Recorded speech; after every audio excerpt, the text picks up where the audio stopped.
In this video we want to examine the advantages and disadvantages of tall and flat structures, tall and flat organisations.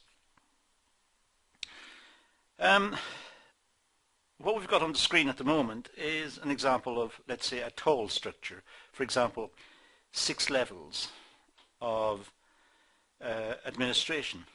So perhaps we've got the people who are nearest the market, the people who are nearest to the production of the final product at the very bottom, and going upwards we have management and other workers, and at the very top we'd have the senior management. So that may be one type of structure, and we can contrast that with what we call a flat structure.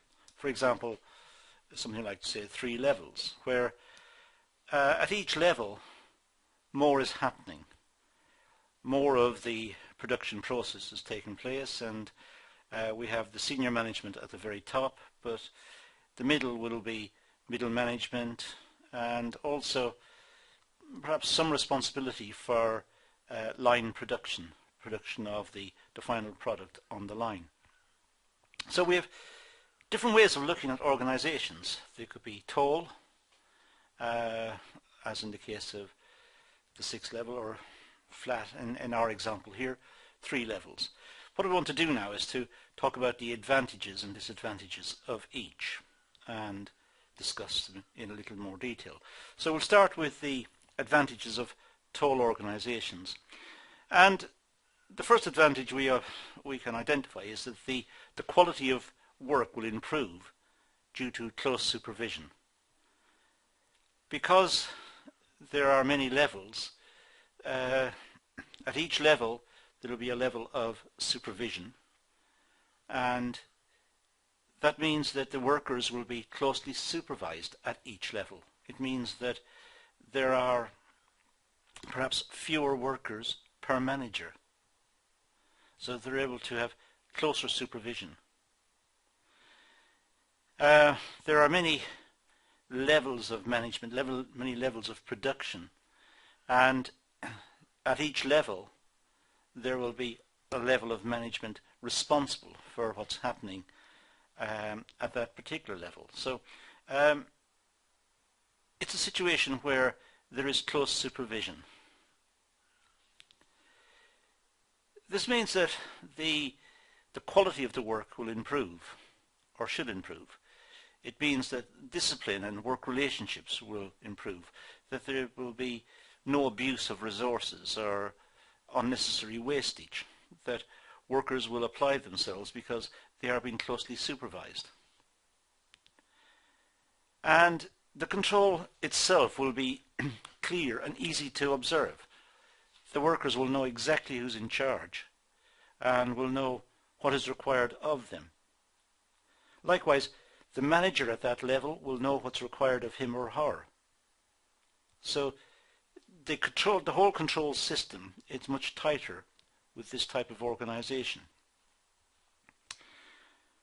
And the manager can plan more easily because the manager knows exactly what's happening, because the manager is on top of the situation. The manager can see the workers and the work under his or her control, and will therefore be able to plan more easily for contingencies, for breakdowns of machinery or absenteeism by workers or whatever.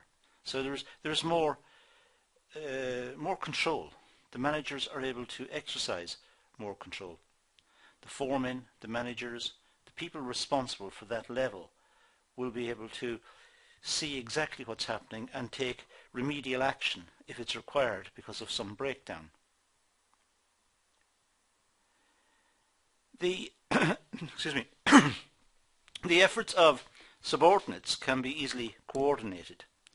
Now that means that the workers, their efforts can be coordinated more effectively. They can, it forms a more cohesive unit. The workers are all aiming at the same thing, so it's easy to organize.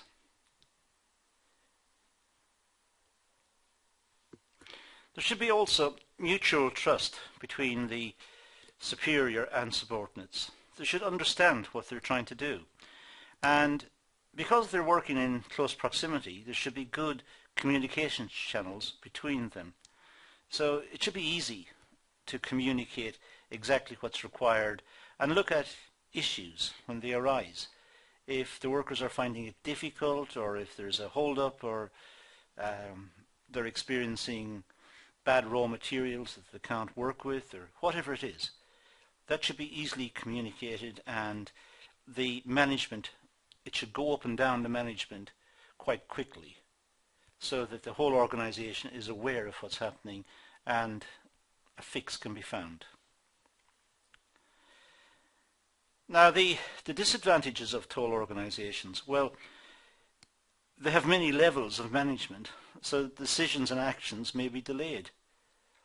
I just said earlier that they could have good communication systems. Well, that's possible, but it could also be the case that they have poor communication systems because so many people have to be consulted.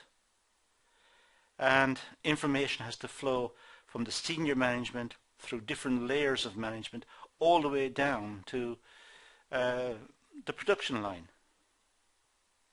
Now, not only can the information be distorted on the way down, but it could take significant time for the information to come down. So there are issues about the management of tall organisations. So I just mentioned they may have delays and distortions in communication, which means that the wrong messages may be sent, and this could be significant if serious errors are made. So there is a danger in this type of organisation that communications can lead to errors and many problems further down the line. It's also a costly type of organisation because there are many managerial levels. There's many levels to look after. So it's not cheap. This one is costly, it's bureaucratic, it operates on many levels. Each level, if you like, superior to the previous one, but at the same time many managers and a big bill. And it's difficult to coordinate the activities at different levels. The senior management can communicate their desires, their wishes down through the organisation, but ultimately that wish will be interpreted by the manager at that level, which may not be exactly what was meant by the senior management. So it's difficult to coordinate and to get everyone moving in the same direction. Different departments may have different agendas and may have different views about what is required, and they may be working not exactly in the same direction. So there's always a problem of coordination and getting the activities of the business all aimed in the same direction. There is strict supervision because there are so many managers and so many layers of organisation, but that means that subordinates don't have any freedom. They can't express perhaps initiative, or if they have good ideas about how the production system is organised, or methods of production or ways of working, if they've got good ideas, they may be killed off very early because the manager at that level doesn't see the world the same as them, or the manager at that level has got a different agenda. He or she is about to retire perhaps and doesn't want to change the work practice because it would be too much trouble. They just want to work for the next couple of years as they are and retire. Perhaps that's the case. Or it may be the manager is thinking of moving position to a different company, and therefore is not interested in new ways of doing things. Now, If the subordinates don't have any freedom, they're not very motivated. So morale within the business may be affected. And that's an issue to be addressed. They're not suitable for routine or standardized jobs. Routine jobs, generally speaking, can be done on a flatter basis, and we'll see how this works later. But tall organisations are almost unnecessary for routine jobs, where the same production system is used over and over and over. There is no need to have a tall organisation. There's no need to commit to the expense of the extra managers and the problems of communications and so on. So tall organisations may not be suitable for repetitive work. There is a danger also that with tall organisations, because managers at different levels see that perhaps as their empire and they become more dominating. So there may be a source of conflict with other managers, or there may be a source of conflict with the workers, with the subordinates at that level or at levels below that level. So there is an issue about the managers and the managers' own perception of what is required. So there may be an issue about controlling the managers to make sure that they do not abuse their position.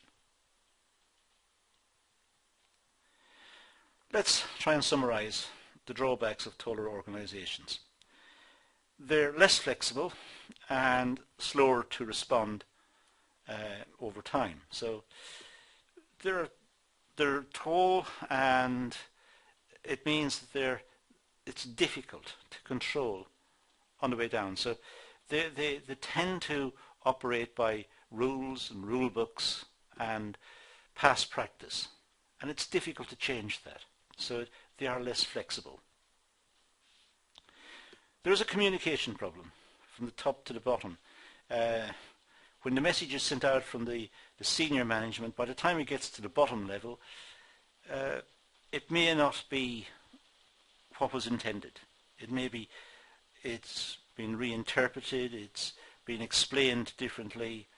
There is a communications issue. The organisation is too tall. So there may be distortion of commands, and it's difficult to control the business. It's difficult for the senior management to know exactly what's happening at the lower levels. So there is an issue about controlling the business. And as I said before, it is far more bureaucratic than short or flat organisations. Right, with that in mind, let's turn our attention to the flat organisation. Well, this has got much fewer levels, perhaps 2 or 3 or 4 levels, much flatter than the taller one. It's less costly because there are fewer managers. It has fewer levels of management, so it's less costly. It's cheaper to operate. Quick decisions and actions can be taken because it's only a few levels of management. The senior management is able to communicate what they want and make changes much more quickly. There are fewer levels to go through, so decisions can be implemented very fast. And there's good communications because there are fewer levels of management. The message is not lost or mixed up or jumbled on the way down. The senior management make a decision, then there's only a couple of levels to communicate it to, so it's easy to make sure that the message is clearly understood. And because it's a flat organisation, the subordinates are free from close and strict supervision and control. So the subordinates they experience much more freedom in going about their work. This may lead to more motivation, but it could also lead to an abuse where they don't apply themselves diligently to their work, or it could also lead to the fact that they are not all pulling together and they're not completely synchronized or controlled. There's a loss of control in the business. But they are freer to make decisions. It's more suitable for routine and standardized activities where the system is clearly understood by everyone. This is how the job is done. This is how we did it in the past. This is how we'll do it in the future. We follow this cookbook, if you like, this production schedule, this way of doing it, and we'll get the final product. So there is no need for detailed supervision. That's how it's been done in the past, and that's how it's done now. So there's no need for a tall organization with many levels. The workers know exactly what's required. The management knows exactly what's required, so they just do it. The supervisors may not be too dominating because there are a large number of subordinates. So the supervisors may be more supportive and less interventionist and perhaps even less critical. The supervisors may be seen as more supporting the workers, guiding, supporting, directing the workers, as opposed to out-and-out intervention. Now let's look at the limitations of flat structures. So the disadvantages or limitations of flat structures, and these are as follows. There may be loose control because there are many subordinates under one manager. So this may lead to poor discipline in the organization, as I said earlier. One manager controlling many workers, we refer to as the span of control. One manager controlling a lot of workers means that the workers are not closely supervised. So there's more opportunity for them to perhaps adopt sloppy work practices or not apply themselves effectively to their work, or perhaps there's an implication or there's something here that relates to productivity. Maybe there is an issue of productivity that needs to be considered. The relationship between superiors and subordinates may be bad. So it may be that personal differences between workers and managers become soured over time. Maybe there are personal differences, or maybe issues arise over time, and close and informal relations may not be possible. So it finds the teamwork, the idea of working in teams or working together at each level, that may start to disintegrate. Managers may be seen as not nice people, and therefore work relationships start to break down. Possible. There may be problems of teamwork because there are many subordinates under one manager. Well, teams should not be over large, over numbers, because large teams are difficult to control. Depends on the function, it depends on the capability of the manager, and it depends on the overall environment in which the team operates. But depending on all of those factors, there is an optimum size for the team. Some writers think a team of about 10 to 12 is about right.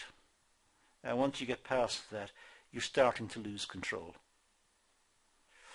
Other people will say differently, but as I said, it really depends on the function, and it depends on the product, it depends on the environment, the working environment, as to what are the best, what's the best size for a team.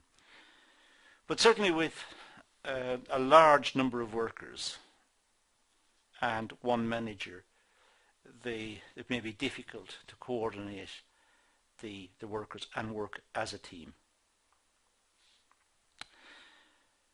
Flat organisation structures may create problems of coordination between various subordinates.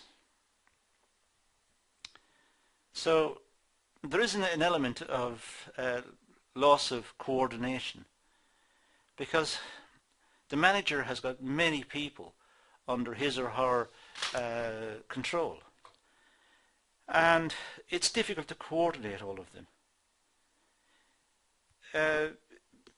It's exacerbated in the case of highly sequential work, where one task must be completed before the next task. Now, ensuring the optimal use of resources when you have highly sequential work like that is particularly difficult. Now, this may be looked at in the context of critical path analysis and some of the techniques that are around to deal with this. But in many cases, managers do not have the time or the facility or even the background to work out scientifically what the right solutions are. So often the managers are simply too busy to stand back and make good decisions. They are too busy with the here and now, dealing with problems that arise right now, trying to fix the problems to get on to fix the next problem.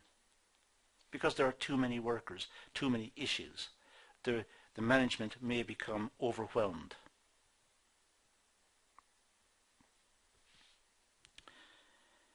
Efficient and experienced supervisors are required to manage large numbers of subordinates, and getting efficient and experienced supervisors may be a problem. Many managers at the lower levels, near the production end in organisations, managers may be promoted from within the ranks of the workers.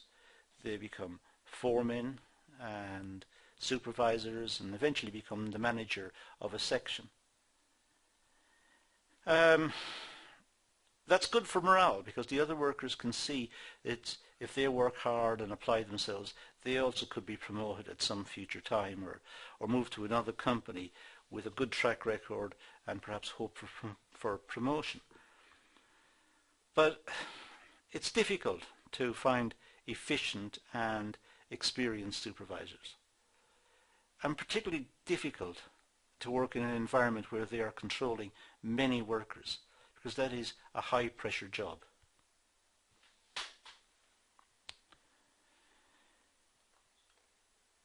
The flat organisation may not be suitable for complex activities.